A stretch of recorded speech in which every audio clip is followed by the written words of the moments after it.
자, 분위기를 바꿔볼게요. 우리 신민섭 일요신문 기자도 함께 하셨습니다. 어서 오십시오. 네, 오래 기다리셨고요.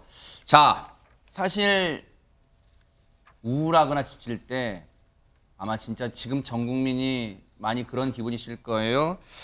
참 좋은 노래 한 곡 이게 마음을 달래줄 수도 있잖아요. 그런데 누구나 한 번쯤 이제 그런 생각 해보실 것 같은데 최근에 이렇게 노래를 부르면서 신민섭 기자님 이렇게 노래를 부르면서 아픔을 극복하신 분들이 요즘 뭐 계시다 그런 얘기가 있어요. 스타분들 중에 누굽니까? 굉장히 많은 분들이 계시는데 오늘 이야기를 준비한 경우는 그 수아진이라고 그 네. 사람들과 함께 노래를 해서 굉장히 노래를 잘하고 그 하모니가 좋았던 가수들이 있는데 이 가수들이 굉장히 인기를 많이 끌던 시절에 갑자기 굉장히 오랜 기간 공백기를 가졌던 적이 그랬었죠. 있거든요. 그럴 수밖에 없었던 사정을 소개할까 합니다. 아, 그러니까 사건은 지난 1989년 1월 1일에 있었는데요. 네. 그때 이제 동생 안상진 씨가 한강 여의도공원에서 이제 그냥 산책을 하고 있었는데 갑자기 폭행당하는 일이 벌어집니다. 세상에. 대여섯 명 정도에게 묻지마 폭행을 당했고 사실은 지금도 이게 왜 일어난 폭행인지는 확인이 안 되고 있습니다. 세상에. 왜냐하면 33년이 지난 지금까지도 미제 사건이기 때문인데 네. 근데 그 당시에 뭐 노태우 대통령까지 나서가지고 관계부처 장관들한테 수사를 좀 잘하라고 지시까지 했는데도 그 정도였어요? 불구하고 네. 그 당시 워낙 큰 사건이었기 때문에 그 당시에 여러 가지 루머도 많았지만 결국은 어떻게 된 일이 밝혀지지 않으면서 그냥 묻지마 폭행 정도로 되어 있는데 문제는 그때 너무 크게 다치고 특히 머리를 심하게 다쳐가지고 열흘 동안 의식이 없었고 어머, 세상에. 특히 전두엽 기능이 한 70% 정도가 손실이 됐을 정도였는데 뿐만 아니라 이제 폐종양이 생기고 간견변도 생기고 그다음에 뇌동맥류 뭐 이런 세상에. 부작용이 많고 뇌수술도 3번이나 하고 그런데 어느 정도 해결이 되고 나니까 이 폐종양 때문에 폐 10%를 절제해야만 했는데 어머. 이게 가수 같은 경우에는 호흡이 굉장히 중요하기 때문에 그렇죠. 노래하는 데도 영향이 굉장히 컸습니다. 아이고. 수아진 하면 여러 히트곡도 아마 지금 시청자분들 중에 막 흥얼거리실 수 있을 거예요. 그 정도로 사랑을 받았던 분들인데 진짜 오랜만에 얼굴을 뵙는 분들이 수아진 지금도 그런데 이분들은 자신들을 찾는 곳이라면 어디든 달려간답니다. 영상 보시고 이어가 보도록 하겠습니다.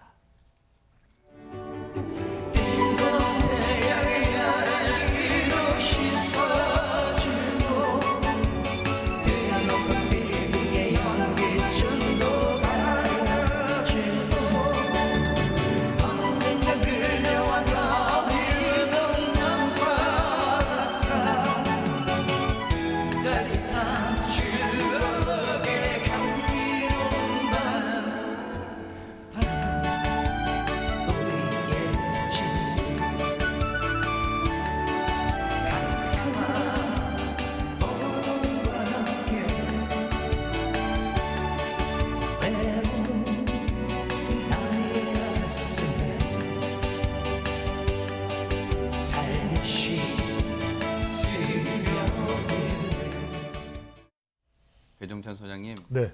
세월이 지나도 지금도 변함없는 건 두 분의 정말 환상적인 하모니. 야, 이거 어떻게 화음을 이렇게 넣었죠? 그러니까 대단하더라고요. 저는 실제 공연하는 걸 봤어요. 아, 그러셨어요? 근데 네. 훨씬 더 마음이 따뜻하고 그 정말 절절한 마음이 전달되는데 제가 제일 좋아하는 노래는 파초거든요. 그렇죠. 네. 제가 힘들 때도 그 파초라는 노래를 들으면 수아진이 겪어왔던 그 어려움을 또 저도 이겨낼 수 있을 것 같은 용기도 얻게 되고 너무나 저는 두 사람이 따뜻한 것이 요즘 너무 힘들지 않습니까? 마음적으로 우리 힘들고 이런데 이 마음을 위로해 주는 것, 치료해 주는 것이 두 사람이다. 두 사람이 지금도 이제 공연하면은 뭐 한 푼, 두 푼 이렇게 후원금을 받을 겁니다. 길거리에 뭐 모금함에.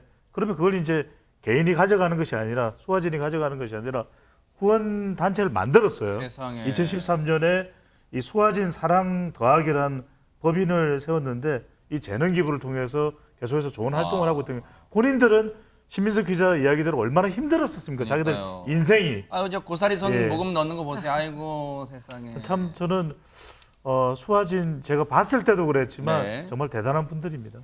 사실 본인들의 생활도 넉넉치 않을 거예요. 그런데 남을 위해 돕는 일에 기꺼이 나서고 춥거나 덥거나 상관없이 전국 어디든 가고 있습니다. 그런데 말이 쉽죠. 전두엽의 70%를 둔기피습으로 소실됐는데도요. 정말 일어섰습니다. 근데 쉽진 않았을 거예요. 얘기 들어보시고 이어가 보도록 하겠습니다. 숨 쉬는 장기를 그냥 손을 댔는데 뭐 길게 음을 길게 뭐 쫙 뽑거나 할 때도 거기 그렇게 일반인의 절반 정도라고 생각해도 이제 보통 사람이나 우리 가수들은 8소절 정도 갈 그 숨을 갖다가 4소절도 못 가니까. 그러니까 사람들이 전달하는 호소력이 짧아지는 거죠. 하고자 하는 의욕을 가지고 있으니까 그걸로도 조금 이기는 것 같아요. 이겨낼 수 있을 것 같아요.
추억도 새록새록 돋고요. 참 마음도 평안해집니다.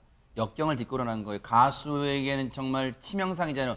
폐종양으로 폐 10%를 떼냈대요. 절제했대요. 전혜연 평론가님 세상에. 그렇습니다. 그런데 우리가 이런 가수들을 보면 정말 화음이 아름답다 이런 얘기를 하지만 가사도 너무 아름답잖아요. 그렇죠. 그런데 한동안은 이 부상을 당했던 동생분이 사고의 가사가 잘 생각이 안 나서 아이고. 굉장히 어려움을 많이 겪으셨다고 합니다. 그런데도 이런 어려움을 극복하고 다시 여러 가지 아름다운 활동을 하고 계시는데요. 수아진 하면 심장병 어린이들에게는 기부천사로 불립니다. 실제로 1986년 명동성당 앞에서 심장병 어린이 돕기 모금 활동이 또 가수 생활을 하는데 굉장히 이분들을 유명하게 한 요인이기도 했었고 사고가 난 이후에도 이 활동을 계속 하셨는데 이분들의 도움으로 심장병 수술 잘 마치고 완쾌한 어린이가 1,000명이 넘는다고 하니까요. 아 정말 노래 가사와 음도 아름답지만 이분들의 마음도 그에 못지않게 아름다운 것 같네요. 정말 이런 게 다시 한번 느끼지만 음악의 힘, 노래의 힘이 아닌가 싶어요. 그런데 수아진 형제처럼 정말 노래로 다른 사람에게 힘을 주는 분, 그 목소리가 또 있습니다. 한번 보시고 이어가 보도록 하겠습니다. 뭐가 많은 실패와 과거의 시간이 비켜갈 수 없다는 걸 우리 깨달았네. 이제 그 해답이 사랑이라면 나는 이 세상 모든 것들을 사랑하겠네. 우리에게 너무나도 친숙한 소양 씨인데 아니 백성문 변호사님, 네. 소양 씨도 뭔가 어려움을 극복하셨어요 그러면? 네, 지금 일단 이 노래는요. 네. 원곡은 이제 소양 씨가 부른 게 아니고 조용필 씨, 그러니까 그렇죠. 가왕 조용필 씨가 97년에 불렀던 바람의 노래라는 곡인데요. 소양 씨에게도 뭔가 아픔이 있었을까 그런 게 별로 안 느껴지죠. 네네. 뭐 그냥 워낙 노래 잘하시고 그냥 탄탄대로 걸어왔을 것 같은데 그러지 않으셨었나 봅니다.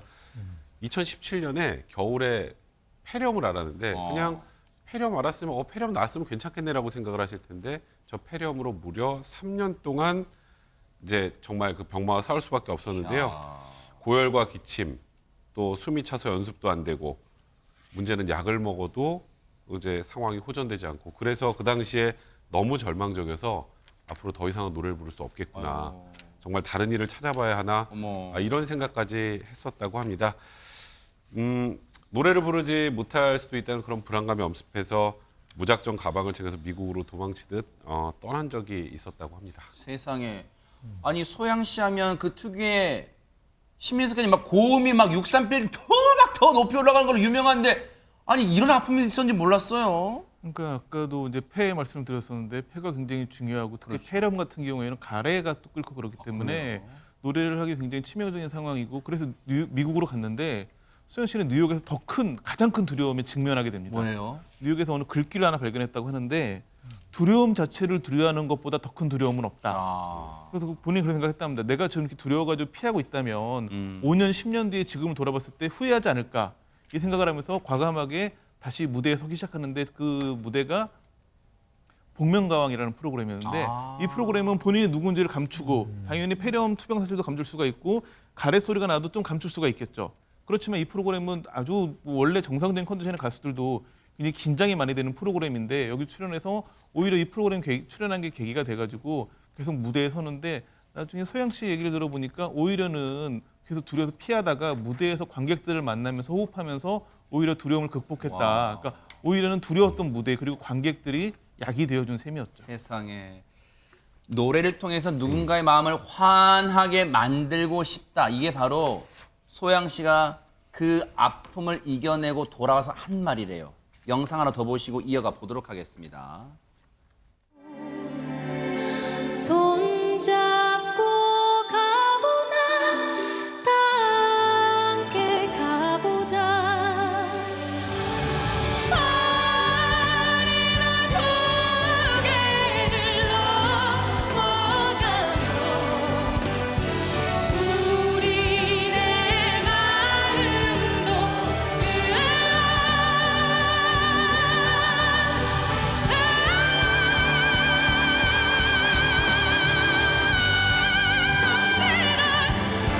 고개를 아리랑 아라리요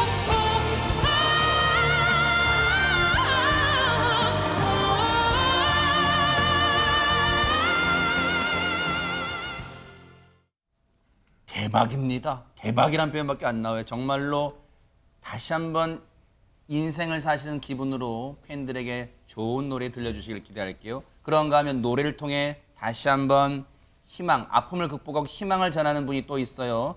만나보시고 이어가 보도록 하겠습니다.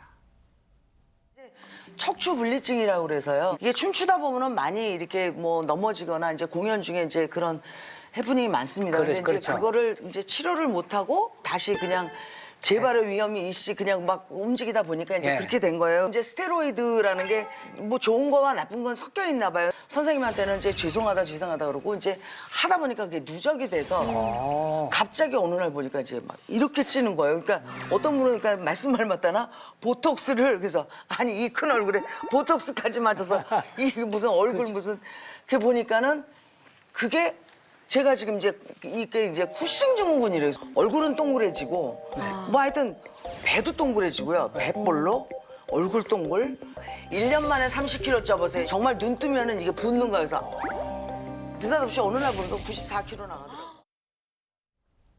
자, 여러분들이 아마 많이들 일단 놀라실 거고 하면 예전에 우리가 기억하던 이은하 맞아 하실 거예요. 세상에. 신민석 기자님. 네, 근데 뭐 굉장히 복잡하고 어려운 병인데 쿠싱 증후군이라는 병인데 뭐 이제 체내에 있는 그 코르티솔 호르몬이 과잉되면서 나오는 부작용들이 생기는 병인데 대표적인 게 그 중심성 비만입니다. 그러니까는 얼굴, 몸통 뭐 이런 그러니까 상반신 위주로 비만이 일어나는데 그러다 보니까 그 부작용으로 하체에는 그만큼 살이 붙지 않기 때문에 무릎 연골에 무리가 가가지고 연골도 수술을 받아야 되고 그런 어려움을 겪었는데 그런 것 때문에 굉장히 오랜 기간 활동을 못하고 그랬었습니다. 그 이은하 씨 같은 경우에는 보아 씨가 최초의 그 로우틴 가수인 줄 알았지만 네. 13살에 데뷔를 한 대한민국 최초의 로우틴 가수였었죠. 그래서 17살의 나이에 10대 가수가 됐고 그래가지고 무려 10대 가수를 9년 연속으로 했던 뭐 80년대, 70년대 후반 80년대를 대표하는 것이었고 뭐 대표곡 다들 아실 겁니다. 뭐 밤차도 있고 그렇죠. 아직도 그대는 내 사랑, 아리송해 그것도 예. 있잖아요. 네.